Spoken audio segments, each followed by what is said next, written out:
फिर आप ये कह रही हैं कि मैंने जानबूझकर ये गलती की जिससे रानी भाग जाए। लेकिन गीता जी, आप एक बात बताइए मुझे कि अगर आपने ये जानबूझकर किया था तो केवल रानी का चैनल ही आपको बचाना था? राखी जी का भी चैनल था, उसको नहीं बचाना था? क्या वो आपकी मित्र नहीं थी? या एक और चैनल था, उसको नहीं बचाना था? क्या वो आपकी मित्र नहीं थी? तो आपको क्या लगता है कि आप अगर इस तरह से समझाएंगी तो मैं कोई दूध पीता बच्चा तो हूँ नहीं कि समझ जाऊंगा? ये लोगों को भी आप मानती हैं, प्रेमानंद महाराज हैं और भी और महान संत हैं जिनको आप मानती हैं, उनमें से किसी भी संत ने, महात्मा ने इस हादसे पर वो बयान क्यों नहीं दिया जो आपने दिया?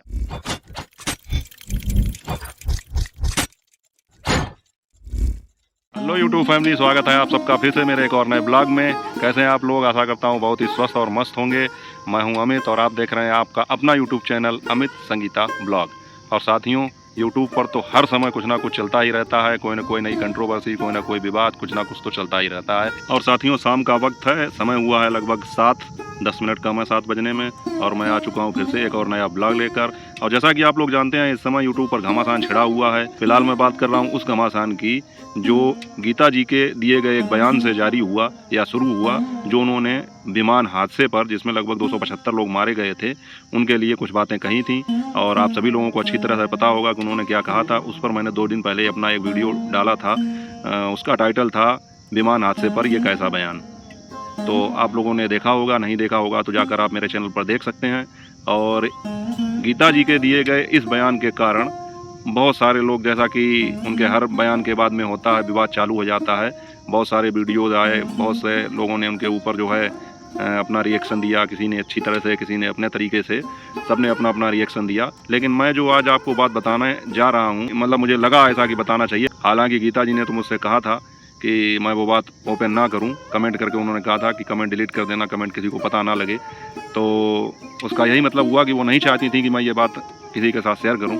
लेकिन मुझे इसलिए ये बात ज़रूरी लगी शेयर करनी, ताकि सभी लोगों को पता लगे और गीता जी भी ये बात समझें अच्छी तरीके से, उनको भी समझ में आ जाए कि मेरे विषय में गीता जी जो भी सोचती हों, या उनको ये लगता हो कि वो मुझे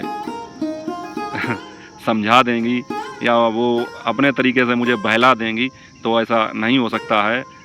मतलब इतनी समझदारी तो मेरे अंदर है। हालांकि मैं अपनी प्रशंसा नहीं कर रहा हूं, लेकिन फिर भी मैं आपको बता दूं कि इतनी समझदारी तो मेरे अंदर है कि मैं आपकी बातों का आशय और आप क्या कहना चाहती हैं वो अच्छी तरह से समझ जाऊं। तो साथियों, मैं आप लोगों को भी सस्पेंस में नहीं रखूंगा, लेकिन उससे पहले बता दूं कि बारिश शुरू होने वाली है और मैं घर से काफ़ी बाहर आ गया हूं। अगर तेज़ बारिश हुई तो आज बचने का कोई सवाल भी नहीं है, और मैं अपने साथ कोई ऐसी चीज़ भी नहीं लाया हूं जिससे अपने मोबाइल को सुरक्षित रख सकूं। अब ये तो सब भगवान भरोसे है। बारिश अपने चरम पर है और मैं अपनी गाड़ी लेकर यहाँ पर आया हूँ, अपनी ये देखिए मोटरसाइकिल लेकर यहाँ पर आया हूँ। तो ये यहाँ पर पानी भरा हुआ है पूरे में। मतलब ये जो आप देख रहे हैं ज़मीन, ये जो आपको दिखाई पड़ रही है, ये आपको लग रही है वो सूखी है, लेकिन सूखी नहीं है। इसमें टायर जो हैं अंदर तक घुस जा रहे हैं। मैं चला आया हूँ ज़बरदस्ती में यहाँ तक मोटरसाइकिल लेके, लेकिन ये मुझे सोचना पड़ रहा है कि अब मैं यहाँ से जाऊँगा कैसे। लेकिन अब आ गया हूँ तो ब्लॉग तो पूरा कर ही लूँ। तो खैर, बैठता हूँ फिर से। हाँ, तो आप लोगों को सस्पेंस में नहीं रखूँगा और मैं बता दूँ कि परसों मैंने जो ब्लॉग डाला था, जिसमें मैंने ये कहा था कि विमान हादसे पर गीता जी का ये कैसा बयान है, या जिसकी जैसी भावना है वो भगवान को उसी तरह से देखता है। तो आप लोगों ने देखा होगा, नहीं देखा होगा तो जाकर ज़रूर देखें। और इत्तेफाक की बात है कि जैसे ही वो वीडियो मैंने शाम को पब्लिक किया, अपलोड किया यूट्यूब चैनल पर, उसके शायद 2 मिनट पहले गीता जी ने मुझे कुछ कमेंट किए थे मेरे शॉर्ट वीडियो पर। लॉन्ग पर उन्होंने नहीं किए। उसका भी मैं कारण समझ गया हूँ कि मेरे लॉन्ग वीडियो पर उन्होंने इसलिए कमेंट नहीं किए क्योंकि लॉन्ग वीडियो मेरे देखे जाते हैं, तो बहुत सारे लोग देखेंगे जिनको हो सकता है कि गीता जी नहीं चाहती हूँ कि वो लोग देखें। तो उन्होंने एक शॉर्ट वीडियो पर कमेंट किया था। ये 2 दिन पहले की बात है। अब तो कंट्रोवर्सी काफ़ी बढ़ चुकी है। उनके बयान को लेकर लोगों ने बहुत सारे अपने रिएक्शन दिए हैं, और गीता जी ने भी एक शॉर्ट वीडियो डाल के अपनी इच्छा जाहिर की है, या उनके दिल में जो चल रहा है उन्होंने वो जाहिर की। तो मैं आपको बता दूं कि इन्होंने मुझे कमेंट किए थे। कमेंट काफ़ी लंबे थे, लेकिन उसका जो मूल सार है वो मैं आपको बता दूं। इन्होंने कहा था मुझसे, उस कमेंट में गीता जी ने मुझे ये समझाना चाहा था कि पहले तो मुझे खुशी इस बात की हुई कि कम से कम चलिए आपने मुझे इतना मान सम्मान तो दिया, या आपके मन में मेरे प्रति इतनी इज्जत तो है कि आप समझती हैं ये बात कि अगर मुझसे कोई गलती हुई है तो मैं इनसे माफ़ी मांगूं, मतलब मुझसे। और आपको ये लगता है कि अगर आपने गलती की है तो मैं आपको टोकूंगा ज़रूर, और वही मैंने किया। हालांकि आपने जब मुझे कमेंट किया उससे 2 मिनट पहले मैं वीडियो पब्लिक कर चुका था, तो इसलिए मैंने आपका कमेंट का जवाब कमेंट से नहीं दिया, इसलिए क्योंकि काफ़ी लंबा हो जाता। आपके कमेंट काफ़ी थे, तो उसका छोटी सी कमेंट से जवाब देना बन नहीं रहा था। पता नहीं आज मैं क्या बोलना चाह रहा हूँ, क्या मुंह से निकल रहा है, बात काफ़ी लंबी हो रही है। खैर सस्पेंस को ख़त्म करते हुए जल्दी से मैं आपको बता दूं कि गीता जी ने उसमें मुझे ये समझाना चाहा कि मैंने जानबूझकर ये सब बातें बोली जिससे रानी भड़क जाए। अब आप लोग ये सोचेंगे ऐसा ये क्यों कह रही हैं, तो मैं आपको बता दूं कि उससे पहले जो है एक वीडियो और आया था, आप लोगों ने देखा होगा, सभी लोगों ने वीडियो डाला था कि किसी ने इन लोगों को धमकी दी थी कि 4 चैनल डिलीट होने वाले हैं। मतलब रानी का, राखी का, गीता जी का और एक चैनल की 4 चैनल डिलीट होने वाले हैं। तो मैंने भी वीडियो डाला था उसमें कि ऐसा कुछ नहीं है, मतलब शिवानी को ऊपर आप बेवजह शक ना करें जब तक कोई मतलब आपको सबूत ना मिल जाए, कोई मतलब इस बात की पुष्टि ना कर दे। तो गीता जी ने मुझे ये समझाना चाहा कि रानी ने मेरा बहुत साथ दिया है और रानी का एक चैनल मेरी वजह से डिलीट हो चुका है, इसलिए मैंने जानबूझकर रानी के लिए ये सब बातें कहीं जिससे वो रानी भड़क जाए और मेरे साथ उनकी लड़ाई हो जाए, या रानी मुझसे दूरी बना ले, मुझसे किनारा कर ले, और जो स्ट्राइक देने वाला बंदा है वो ये बात समझ जाए कि इनकी अब पार्लर वाली से लड़ाई हो चुकी है, रानी की पार्लर वाली से लड़ाई हो चुकी है, तो वो रानी के चैनल पर स्ट्राइक नहीं देगा। मतलब गीता जी ने मुझे ये बात समझानी चाहिए कि मैंने इस वजह से जानबूझकर ये गलती की है कि रानी जो है केवल भड़क जाएं और इनको जो है स्ट्राइक ना मिले। मेरे दिल में मतलब यही भावना है, मैंने अच्छी भावना के तहत वीडियो डाला। ठीक है, आप लोग भी समझ गए होंगे, और अगर ना बात समझ में आई हो तो बैक करके दोबारा देख लें। लेकिन गीता जी आप एक बात बताइए मुझे कि अगर आपने ये जानबूझकर किया था तो केवल रानी का चैनल ही आपको बचाना था, राखी जी का भी चैनल था उसको नहीं बचाना था? क्या वो आपकी मित्र नहीं थी? या एक और चैनल था उसको नहीं बचाना था? क्या वो आपकी मित्र नहीं थी? फिर आप ये कह रही हैं कि मैंने जानबूझकर ये गलती की जिससे रानी भाग जाए। लेकिन मुझे नहीं लगता है कि ये बात जो आप कह रही हैं वो सही है, क्योंकि आपने अपने वीडियो में जो भी बातें कही थी वो किसी को टारगेट करके, मतलब किसी धर्म को, किसी मजहब को टारगेट करके कही थी।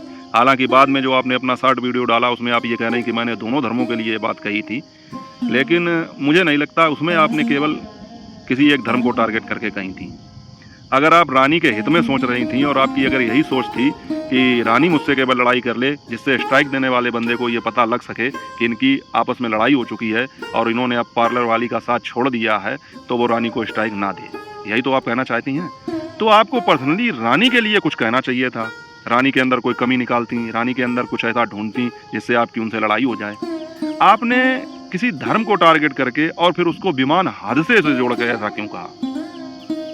तो मुझे लगता है कि आप वो बात केवल मुझे समझाने के लिए ऐसा कह रही थी जिससे कि मैं अपना जो है आपके प्रति नज़रिया ना बदलूं और ये मतलब सोचूं कि हाँ जो गीता जी कह रही हैं वो सही है। तो आपको क्या लगता है कि आप अगर इस तरह से समझाएंगी तो मैं कोई दूध पीता बच्चा तो हूँ नहीं कि समझ जाऊँगा ये बातें? तो जाहिर सी बात है, हालांकि मुझे खुशी इस बात की ज़रूर है कि आपने मुझसे ये कहा कि भैया मैंने आज ये गलती कर दी है, उसके लिए मैं आपसे माफ़ी मांगती हूँ, लेकिन वो गलती मैंने जानबूझकर की है। तो मुझे खुशी इस बात की है कि कहीं ना कहीं आप मुझे मान सम्मान देती हैं कि आप मुझसे जो है माफ़ी मांग रही हैं और आपने ये कबूल किया कि हाँ गलती मैंने की है। तो साथियों इसीलिए मैंने आप लोगों को ये बात बताई। हालांकि गीता जी ने तो ये कहा था कि ये बात मैं ओपन ना करूं, लेकिन मैंने इसलिए बताई कि गीता जी ने कहीं ना कहीं गलती मानी थी और इनको लगा था कि मैंने गलत किया है। अगर आप चाहेंगे तो मैं वो सबूत भी दिखा दूंगा आपको, मतलब उन्होंने जो कमेंट किए थे वो कमेंट भी मैं आपको दिखा दूंगा। आप लोग कमेंट करें मेरे वीडियो पर तो मैं अगले वीडियो में वो कमेंट अवश्य आपको दिखा दूंगा। मेरे पास सेव हैं वो कमेंट, हालांकि गीता जी ने कहा था कि वो डिलीट कर देना। तो इसीलिए मैंने ये बात रखी है कि गीता जी आप ये ना समझें कि मैं जो है आपके समझाने से समझ जाऊंगा। आपने गलती की थी और मैं अब भी कह रहा हूं कि वो गलत था। उसके बाद में आपने आज शायद एक शॉर्ट वीडियो डाला है, उसमें आपने कहा है कि मैं रानी से माफ़ी नहीं मांगूंगी और मैं किसी से भी माफ़ी नहीं मांगूंगी, मैं अपने भगवान से माफ़ी मांगूंगी। चलिए इस पर भी थोड़ी बात कर लेते हैं। आप एक बात मुझे ये बताइए, शिवानी के मैटर में भी आपने यही कहा था, तब भी मैंने आपसे कहा था कि माफ़ी उससे मांगी जाती है जिसके हम गुनहगार होते हैं। ऐसा नहीं है जिस तरह से आप आज कह रही हैं कि मैं भगवान से माफ़ी मांगूंगी, मैं रानी से माफ़ी नहीं मांगूंगी। चलिए माना आप रानी से माफ़ी ना मांगें, लेकिन उन सभी लोगों से तो माफ़ी मांग सकती हैं जिनकी भावनाएं आपकी वजह से आहत हुई हैं। रानी से आप माफ़ी नहीं मांगेंगी वो आपका मतलब अपना ओपिनियन है। मुझे तो लगता है कि आपको ऐसा कहना चाहिए। अगर आपकी किसी दोस्त को आपकी कोई बात का बुरा लगा है तो हर आदमी जनरली ये बात कह देता है कि यार अगर तुम्हें मेरी कोई बात ख़राब लगी हो तो उसके लिए आई एम सॉरी, तो आपको कह देना चाहिए। लेकिन आप नहीं कह रही हैं तो अलग की चीज़ है। लेकिन आप ये हर बार ये क्या मतलब कर देती हैं कि मैं उस शिवानी के मैटर में आपने कहा कि मैं ऑडियंस से माफ़ी मांगूंगी, इस मैटर में आप कह रही हैं कि मैं भगवान से माफ़ी मांगूंगी। तो आप गुनहगार किसकी हैं ये बताइए। आपने भगवान को तो कुछ उल्टा सीधा कहा नहीं, मैं फिर कहूँगा। जिस तरह उस मैटर में मैंने कहा था कि आपने ऑडियंस को उल्टा सीधा नहीं कहा, इस मैटर में भी कहूँगा कि आपने भगवान को उल्टा सीधा नहीं कहा है। आपने किसी धर्म विशेष को या रानी को कहा है तो आपको माफ़ी उनसे मांगनी चाहिए, लेकिन आप कह रही हैं कि हम उनसे माफ़ी नहीं मांगेंगे। तो आदमी जिसका गुनहगार होता है माफ़ी उसी से मांगी जाती है। अब इस तरह अगर आपकी बातों से आशय लगाया जाए तो मैं अभी किसी के साथ मारपीट कर दूं, मैं किसी का मर्डर कर दूं, या मैं कोई ऐसा गलत काम कर दूं जो मुझे नहीं करना चाहिए, और उसके बाद में मैं ये कहूं कि नहीं भाई मैं तो उनसे माफ़ी नहीं मांगूंगा, मैं तो अपने भगवान से माफ़ी मांगूंगा। तो आप बताइए, मेरे द्वारा किए गए जो कृत्य हैं, जो गलत काम हैं, उनको क्या मेरा भगवान देख नहीं रहा है? क्या भगवान को नहीं मालूम है कि मैंने कुछ गलत किया है? मैं उससे माफ़ी मांगूंगा तो मेरे पाप धुल जाएंगे, मुझे वो माफ़ कर देगा। तो कहीं ना कहीं मैं फिर ये बात कहूँगा कि आप कुछ ऐसा बोल जाती हैं कि अपनी ही बात को रखने के लिए आपको अजीब अजीब से तर्क देने पड़ते हैं बाद में, मतलब अलग अलग तरह की बातें बनानी पड़ती हैं। तो मैंने लोगों के सामने आपका वो पक्ष इसलिए रखा कमेंट वाला कि उसमें आपने स्वयं ये बात मानी कि भैया आज मुझसे गलती हो गई है और आप मुझसे कुछ कहें उससे पहले ही मैं आपसे माफ़ी मांग रही हूँ और मैंने वो गलती जानबूझकर की है। हालांकि वो बात आपने मुझे समझाने के लिए की थी। उसके बाद में आपने एक वीडियो में आज ये कहा कि मैं माफ़ी नहीं मांगूंगी, और हाँ आप ये भी कह रही हैं कि मेरे भगवान ने मुझे जो सिखाया है, प्रेमानंद महाराज ने जो सिखाया है। तो आप ये बताइए, आप प्रेमानंद महाराज का मतलब नाम ले रही हैं, मैं भी उनको बहुत अच्छी तरह से मानता हूँ और बहुत ही महान व्यक्ति हैं वो, लेकिन आप उनका एक ऐसा बयान दिखा दीजिए, या जिन लोगों को भी आप मानती हैं, प्रेमानंद महाराज हैं और भी और महान संत हैं जिनको आप मानती हैं, उनमें से किसी भी संत ने, महात्मा ने इस हादसे पर वो बयान क्यों नहीं दिया जो आपने दिया? आपका कहना ये है कि आदमी अपने कर्मों की सजा पाता है और विमान हादसा, उसमें जो लोग थे उन्होंने कुछ ऐसे कर्म किए थे जिनकी वजह से हुआ। तो गीता जी, हादसे तो बहुत होते रहते हैं, बहुत हादसे होते हैं, तो क्या सब उनके कर्मों की वजह से होते हैं? अभी मैंने उदाहरण दिया था ना, कुंभ में जो लोग मारे गए थे तो उनके कर्म खराब थे क्या? ये प्राकृतिक आपदाएं हैं, देवी आपदाएं हैं। आप अगर प्रेमानंद महाराज को ही मानती हैं तो आप मुझे उनका एक बयान ऐसा बता दीजिए जहाँ पे उन्होंने ये कहा हो कि विमान में जो 275 लोग मारे गए वो अपने कर्मों के दंड के अनुसार उनको सजा मिली है, या किसी भी संत ने ऐसा कहा हो कि इस तरह की हादसे जो होते हैं, इस तरह की जो दुर्घटनाएं होती हैं, ये वाला हादसा या इसके आगे पीछे जितने भी हादसे हुए हैं, उनमें किसी भी संत ने, किसी भी महान व्यक्ति ने ये बात कही हो हमारे सनातन में कि ये सब कर्मों का फल है। भाई वो लोग भी तो बयान दे सकते थे जिनका आप नाम ले रही हैं, तो वो उन्होंने बयान क्यों नहीं जारी किया? मैं बताता हूँ, उन्होंने इस तरह के बयान इसलिए नहीं दिए क्योंकि ये आपदाएं कर्मों का फल नहीं होती हैं। ये बहुत ही दुखद घटनाएं हैं, इस पर हमको खेद प्रकट करना चाहिए। अब मैंने फिर भी आपसे कहा था कि अगर कोई बात मुंह से गलत निकल जाती है तो उसके लिए क्षमा मांगने में, माफ़ी मांगने में कुछ नहीं जाता है, बात वहीं ख़त्म हो जाएगी। अब आप खुद ही देख लीजिए कि आपके एक बयान से कितने लोग आपसे नाराज़ हुए, कितनों को मतलब मौका मिला आपके लिए वीडियो बनाने का, कितने लोगों ने आपको कमेंट किए। ये किसी भी संत महात्मा ने नहीं कहा है कि ये कर्मों का फल है। फिर आप ये ज्ञान कहाँ से ले आए कि इस तरह की दुर्घटनाएं कर्मों का फल होती हैं? ये कर्मों का फल नहीं होती हैं, ये प्राकृतिक आपदाएं हैं, दैवीय आपदाएं हैं जो मतलब आ जाती हैं।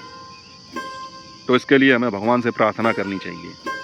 अगर आपकी बात सही है कि ये कर्मों का फल है और आपने अगर अपने संत महात्माओं से ये बात सीखी है, तो कोई भी एक संत महात्मा ऐसा मुझे बता दीजिए या दिखा दीजिए कि जो ये कह रहा हो कि ये जो है दुर्घटना कर्मों का फल है। तो दोस्तों, मैंने ये वीडियो आज का इसीलिए बनाया था कि एक तो गीता जी ने जो मुझे कमेंट किए थे जिसमें उन्होंने अपनी गलती मानी थी और मुझसे कहा था कि मुझसे ये गलती हो गई है और मैं आपको अपनी तरफ से बता रही हूँ, आप लोग चाहेंगे तो मैं वो प्रूफ भी दिखा दूँगा।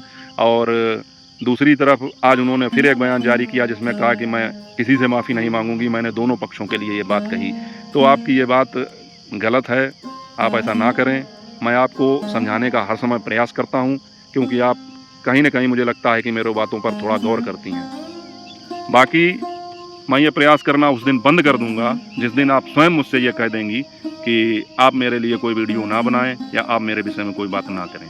आप चाहे कमेंट करके, चाहे वीडियो के माध्यम से आप ये बात मुझसे जिस दिन कह देंगी, मैं आपके लिए कोई बात नहीं करूँगा, किसी भी तरह का वीडियो नहीं बनाऊँगा। मैंने आपके लिए वीडियो बनाना इसलिए चालू किया था क्योंकि मुझे लगा कि एक अकेली महिला चारों तरफ से घिरी हुई है, तो इसको थोड़ा मॉरल सपोर्ट मिल जाएगा, थोड़ा इसको हौसला मिल जाएगा, तो ये जीवन में आगे बढ़ने का काम कर सकेंगी, इसलिए मैंने वीडियो बनाया था।